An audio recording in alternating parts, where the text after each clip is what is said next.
রাম নারায়ণ রাম। এমন অনেক মানুষ আছেন যারা পৃথিবীতে বিভিন্ন ধর্মে বিশ্বাসী, তবে এখানে খুব কম মানুষ আছেন যারা নিজেকে জানেন, নিজেকে ভালোবাসেন এবং নিজেকে বিশ্বাস করেন। যখন কোনো ব্যক্তি নিজেকেই ভালোবাসেন না, তখন কিভাবে তিনি অন্যকে ভালোবাসা দিতে পারেন?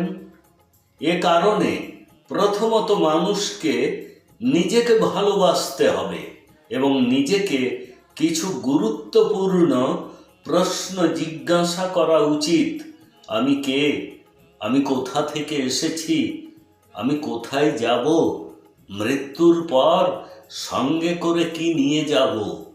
পৃথিবীতে আসা ও যাওয়া মানুষের প্রকৃতি অর্থাৎ নিয়ম।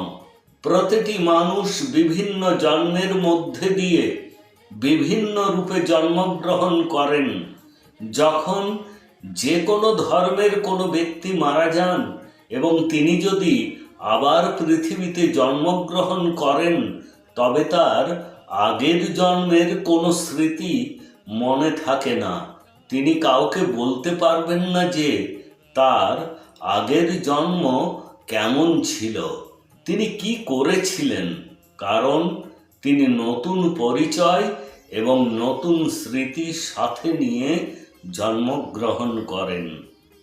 যদি পৃথিবীতে ঈশ্বর থাকেন, তবে মৃত্যুর পরে মানুষের আবার জন্মগ্রহণ করা উচিত এবং তাদের মনে রাখা উচিত যে তিনি আগের জন্মে কে ছিলেন। কিন্তু এরকম হয় না, কিংবা ঈশ্বর কখনো সরাসরি এসে মানুষের দুঃখে সহায়তা করেননি, বা তিনি বলেননি যে আমি আপনার দুঃখে আপনাকে সাথ দিতে এসেছি, আপনাকে সহায়তা করতে এসেছি। মানুষের প্রকৃতি এবং তার বিবেকের অনুসারে বাঁচা উচিত।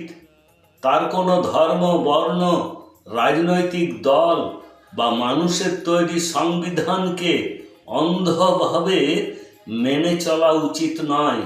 শুধুমাত্র প্রকৃতিকে সর্বজনীন হিসাবে মেনে চলা উচিত।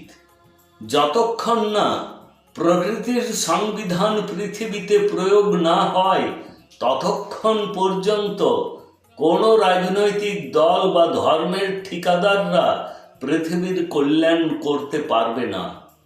মানুষ প্রকৃতি থেকে জন্মগ্রহণ করে এবং তার অস্তিত্বও প্রকৃতির ওপর নির্ভর করে। প্রকৃতি ছাড়া কেউ বাঁচতে পারে না। প্রতিটি ব্যক্তির অন্য ব্যক্তিকে নয়, বরং প্রকৃতিকে ভয় করা উচিত, কারণ প্রকৃতি সর্বশ্রেষ্ঠ বিচার করে। আর প্রকৃতির কাছে পৌঁছানোর একমাত্র উপায় হল রাম নারায়ণ রাম। সেই জন্য মানুষের সর্বদা রাম নারায়ণ রাম জপ করা উচিত। এটি করলে তার মন শান্তি পাবে, তার আত্মা সঠিক দিক নির্দেশ পাবে এবং জীবনে সত্যের অনুভূতি জাগ্রত হবে। আজ প্রত্যেক ব্যক্তিকে রাম নারায়ণ রাম জপ করতে হবে। নিজেকে এই বীজ মন্ত্রের কাছে সমর্পণ করতে হবে। এই বীজ মন্ত্রটি নিজে নিজেই সমস্ত কিছু নিজের ভিতরে ধারণ করে রাখে। এটি নিজের মধ্যে নিজেই স্বয়ং সম্পূর্ণ। আপনি যদি জীবনকে উন্নত করতে চান, তবে যত শীঘ্র সম্ভব এই বীজ মন্ত্রের সাথে সংযুক্ত হন। নিজের এবং সমাজের কল্যাণ সাধন করতে থাকুন।